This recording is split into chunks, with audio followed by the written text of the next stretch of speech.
All right, let's move on to the next big news item. Pretty big. We're talking about Kevin Durant getting traded to the Houston Rockets. So the deal is that Houston is sending Jalen Green, Dylan Brooks, the 2025 10th overall pick, and five second round pick swaps, or sorry, not pick swaps, five second round picks to the Phoenix Suns. My first reaction to this was that, like, this was a really expensive Jalen Green salary dump where the Rockets just get Kevin Durant in return.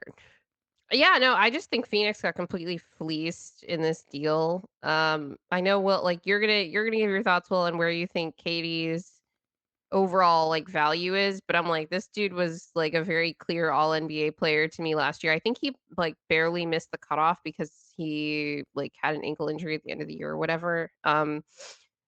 But he had leverage. And I don't know if we'd even talked about this on the show because it's mostly rumors, but we everyone knew that Phoenix was gonna be trading KD after the season, because he was pissed off basically when they tried to trade him to Golden State midseason without telling him and, like, all this stuff, whatever.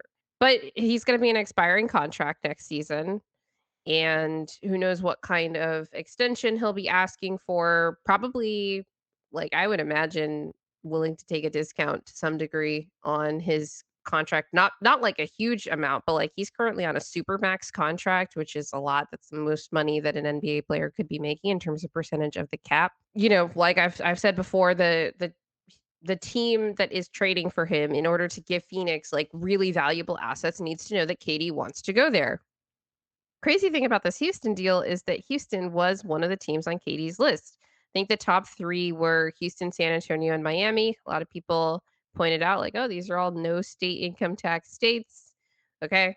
Yes, probably, but also wasn't surprised to see those names there after, De'Aaron Fox wants to play with Wemby. I wouldn't be surprised if Katie also wants to play with Wemby, but also Miami is just a place that apparently people guys like to go. I've lived there before. It's fine.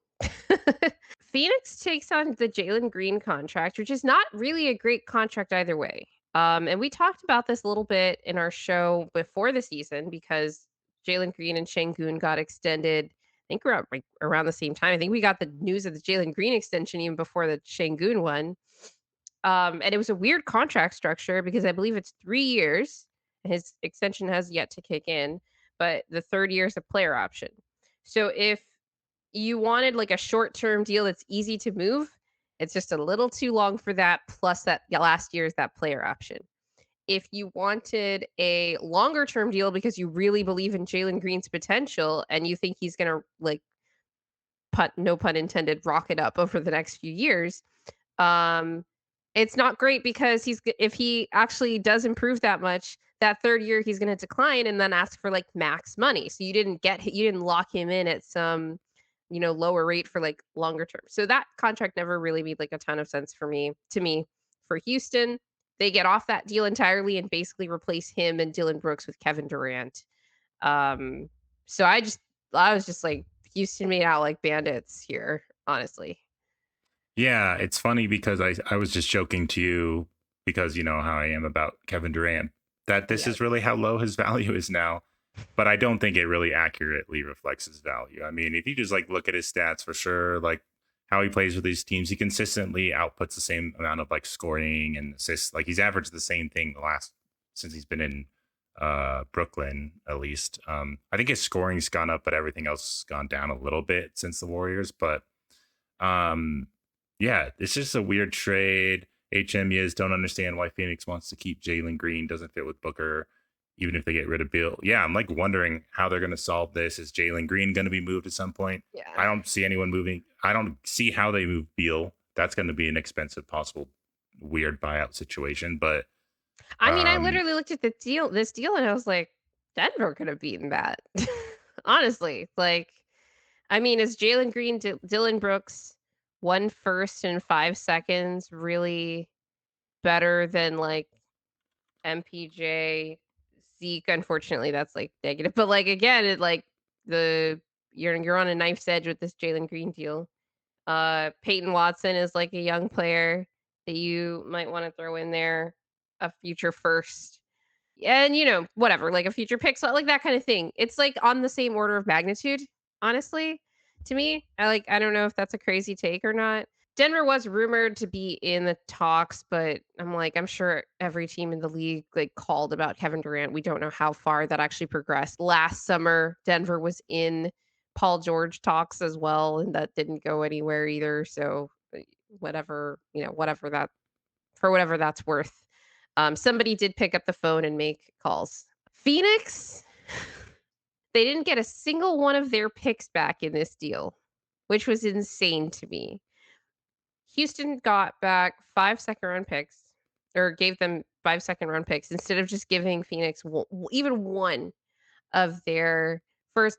Snoozer, I agree that Phoenix didn't have much of a choice because the market for KD had cooled, but to me, it's like, is the best thing that Phoenix gets back in this deal probably Dylan Brooks, just because he's a useful rotation player who will actually play defense? Which is not great because you just gave them Kevin Durant. So, just as a reminder, the Suns traded, what was it, 4 first-round picks and 3 pick swaps for Kevin Durant to the Nets, in addition to Cam Johnson and Mikal Bridges, and they've turned that into Jalen Green, Dylan Brooks, a 2025 first, and 5 second-round picks, which is not, ideal unless who knows? Maybe Jalen Green does have a breakout season, but again, that contract is, like, not actually that great if you, like, believe in his potential. It's just, like, is what it is. The Nets traded, I think not all of, but 2 of the Suns' future firsts to the Houston Rockets last summer as part of the deal with the Knicks, to get to send Mikal to the Knicks. And they wanted to get their picks back from Houston that Houston had from when they traded the Nets Harden. I could make like a whole flow chart for this if anybody's actually interested, but we're not gonna do it right now. Yeah, I don't understand what they're doing over there in Yeah, Phoenix. I I think the don't. general sentiment Yeah. is Phoenix got pretty fleeced.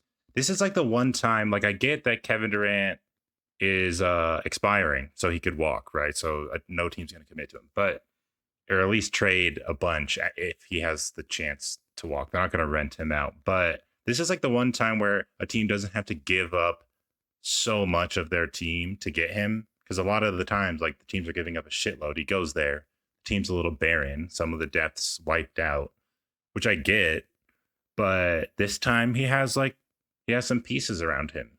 I don't like Fred Van Fleet, but they're going to restructure that deal, it looks like. That's the other thing I wanted to mention about Jalen Green being in the deal. Because of the size of KD's contract, like, it was either gonna have to include Jalen Green or Fred VanVleet, just because of where their salaries are, Yeah.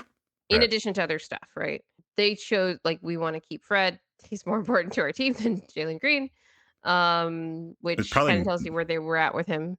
I don't really love Fred Van Fleet, so even though this deal's weird for Phoenix, I kind of get them being like, I'd rather take this flyer on Jalen Green, see what he develops into. But Well, I don't think Phoenix made that choice. But even if really, they, I agree with you. No, I don't think hmm. they made that decision. I think that was up to the Rockets. I think the Rockets were fine to get off of the Jalen Green Oh, I'm contract sure. after this last playoffs.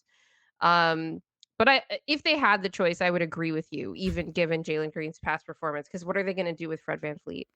Like, but then again, what are they going to do with Jalen Green? They employ like 7 shooting guards or whatever it is Hmm. on that team right now. It's sad that I can't even enjoy this Suns implosion because of everything else that's going on. It's like what I've been dreaming of. Oh, Suns are still a second apron team. It's so funny. They went deeper into the second apron, and there's some, like, cap minutia associated with, like, I thought they couldn't take on more salary. There's some, weirdness because Jalen Green's entering he's still on his rookie scale contract, and there's some weird cap math that happens there, but yeah, they didn't gain anything from this deal. Like, they didn't even get off of salary. That being said, though, Yeah. for some reason, I'm still just not that worried about the Rockets. It feels still a little bit more lateral on the whole, but they're going to be better, like with KD and just like more consistent. And I like Ime as a coach, and he's staying there long term now. Like I don't think we talked about him getting like a long term extension with them on the show, but Yeah, no, that's um, that's one. That's one for sure that happened also, and we talked about Billy Donovan, though, and we talked about the Knicks inflating all these coaches' value perhaps by inquiring on their availability, and then I, they subsequently are getting extensions. getting some comments about possibly looking to trade for some of Phoenix's spare parts, like Grayson Allen, Royce O'Neal, Nick Richards. Yeah, I saw that floating around as soon as the trade happened. Because Phoenix looks like they probably should be making some more moves. So it's like, could we steal one of their guys? It's a kind of an interesting prospect, but I think it would be difficult for Denver because at this point, Phoenix is probably in the business of shedding salary, and we can't really offer anything that would work in the way of that. yeah, Besides maybe Dario, who's going to be an expiring contract now this year. So, actually, let me just look it up really quick. Because Nick Richards, I believe he might be an expiring, and they might be looking to extend him this summer. I could be wrong about that. So he has, let me just go to the multi-year really quick. So Nick Richards has 1 year left on his deal. And it's for a little bit less than and it's actually non-guaranteed right now. I think it becomes guaranteed. Anyway, Nick Richards, expiring contract, Dario Saric, expiring contract. Could we make something like that work for Phoenix? Maybe, but like what's Phoenix's incentive there? That kind of thing is sort of where my mind goes. For those that made it this far, we really appreciate you, and you probably have already subscribed, but if you haven't, please hit the subscribe button as well as the like button. Hit the notification bell so you don't miss any of our content. And always remember that winning is fun and losing sucks.